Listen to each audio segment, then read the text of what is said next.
How are we doing? It's Nico at Deltastring.com, the world champion continuity editor. I've warped from way at the end of this piece to kind of put it in context a bit. So we want to give you kind of a bit of an idea around the way we operate, things we get up to, this and that. We were at an event today and thought it'd be interesting to kind of, I don't know, bring in kind of the processes around what we do, how we get there, the conversations we have, and that sort of thing. Found a lot of value in the event we're at today, and I think there's going to be a separate video come out from Gecko Board, who hosted that this morning, which I'll drop a link to if when that shows up on some publicly available place where you can take a look and see kind of the conversations that we had, which I think was quite interesting.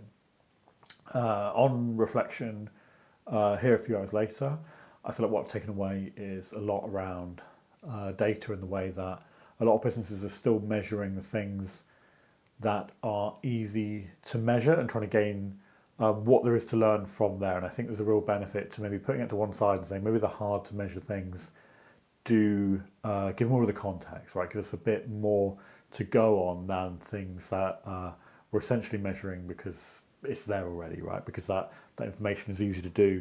You take one thing, you divide it by another thing.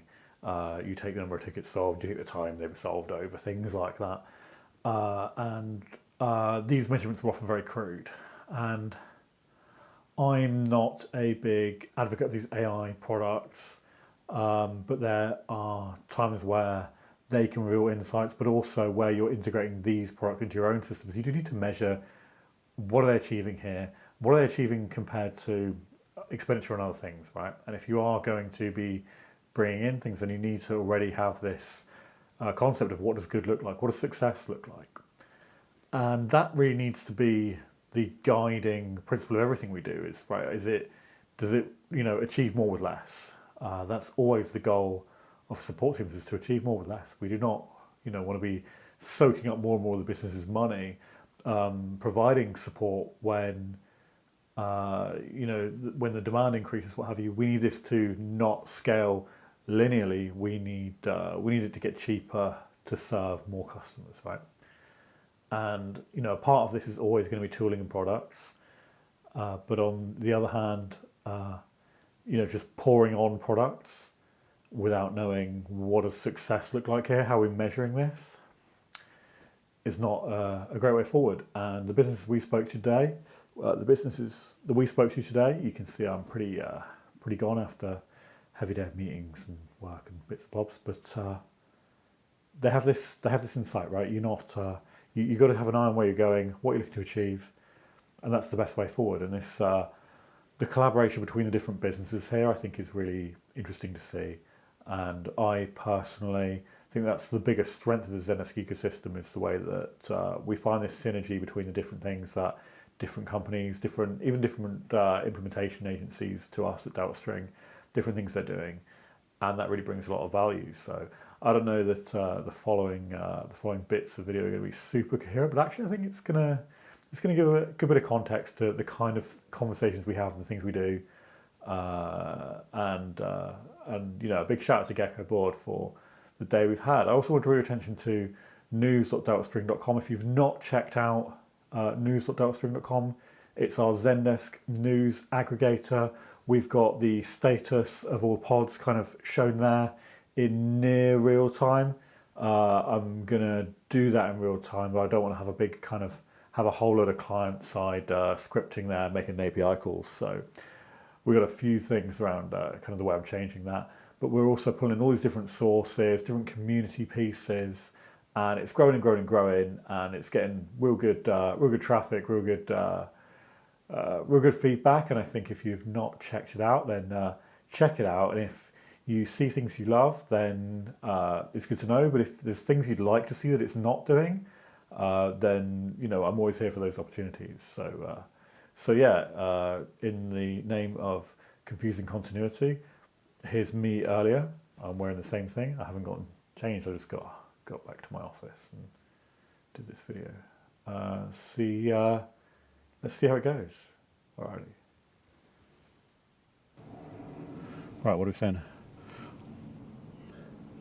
Hey, how we doing? Team Deltastring. We are in the wagon, as you can see. Parked up at our favourite parking spot, Richmond Athletic Club. Good guys, probably, don't know them. Handy parking space though, because we're in London today hanging out with partners, clients. Got some meetings lined up, and we're going to bring you with us, because we've done enough video stuff recently. Anyway, so yeah, we're going to go hit up a breakfast with an organisation we have a partnership with, and I'm going to get a coffee down me and be a bit more awake because we had to leave real early. We're going to go hop on the tube, get to work. So yeah, lovely drive up the M3, wasn't it? Yeah. Stop off at Fleet, checking out the Scott Mills Bridge, a true landmark. You can hear the sound is going to be appalling all day because we are in London, the place where the traffic and noise lives and the air is grim. So let's get some coffee, I guess, get on the tube and do more wittering directly.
So I do quite a lot of this sort of thing, going to these kind of breakfast meets and kind of get-togethers for people who do these kind of ops tools. And you don't so much. Now No. Go on. No, I've not been to like a breakfast networking or anything like that before. I thought it was great. I really enjoyed it.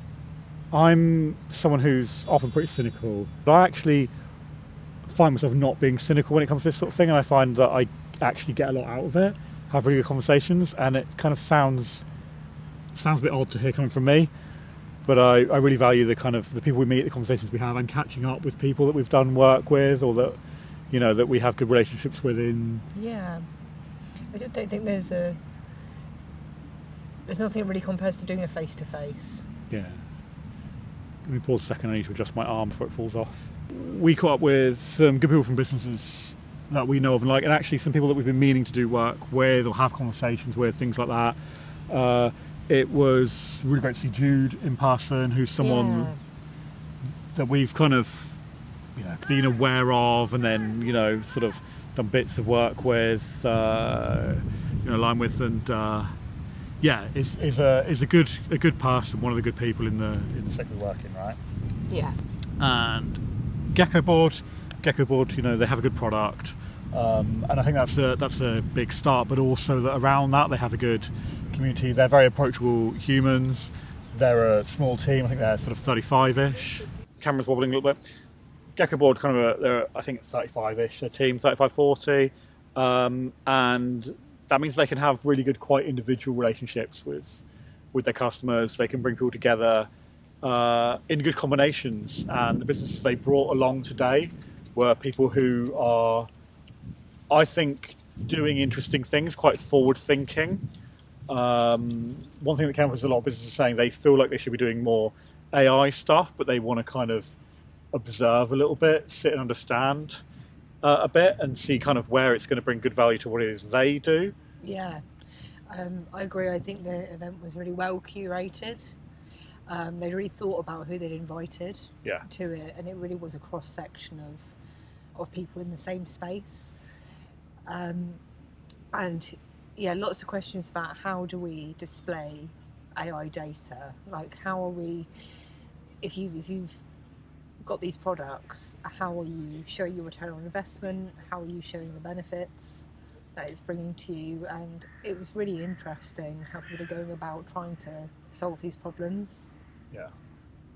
I think there's a sense that historically people have been measuring things that are easy to measure because it feels like there's insights that we're not getting out of that data, and so let's grab the information that's easily available. Let's just look at tickets divided by time. Let's look at unhappy people divided by total tickets. That sort of real basic stuff. But one big theme this year is actually having that more nuanced approach to looking at the data.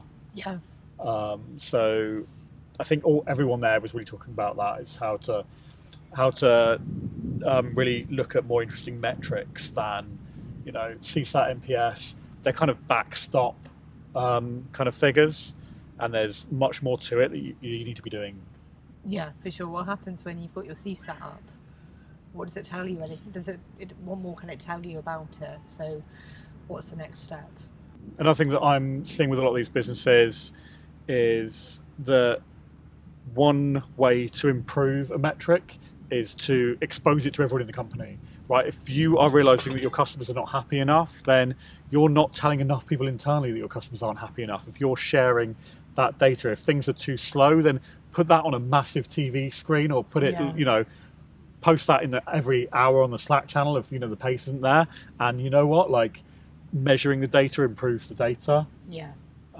And so the thing that you're targeting, you really just need to be looking at that all the time. And it seems obvious, you've got to look where you're going, but maybe that's the thing we need to shout about more, is that businesses have been exposing the metrics that are easy to measure, or they've been kind of burying them away, and kind of managers have been looking at things like that, but they haven't been going up and they haven't been going down. Whereas today, and companies like Geckoboard really do this, is you've got to really show what you know to everyone in the business, and that's the way to get everyone going, right, well that's where we're headed, that's what we want to achieve. So yeah, we know that number, and we're in a world where we're all exposed to the raw figures all the time. How many likes did I get on my video? What score did I get? In this game? All these things. And and all the entertainment that we really love nowadays is really data based. Whether it's people voting on a thing, whether it's lap times in Formula One, or the football world is full of like expected goals and passes within the final third and things like that. Your business needs to be the same. Yeah. And shining a light on something is necessary if you want to really understand that, and the way to get that better. Yeah. Thanks a lot for inviting us along Geckoboard, and I suppose we better make our way back to sunny Southampton.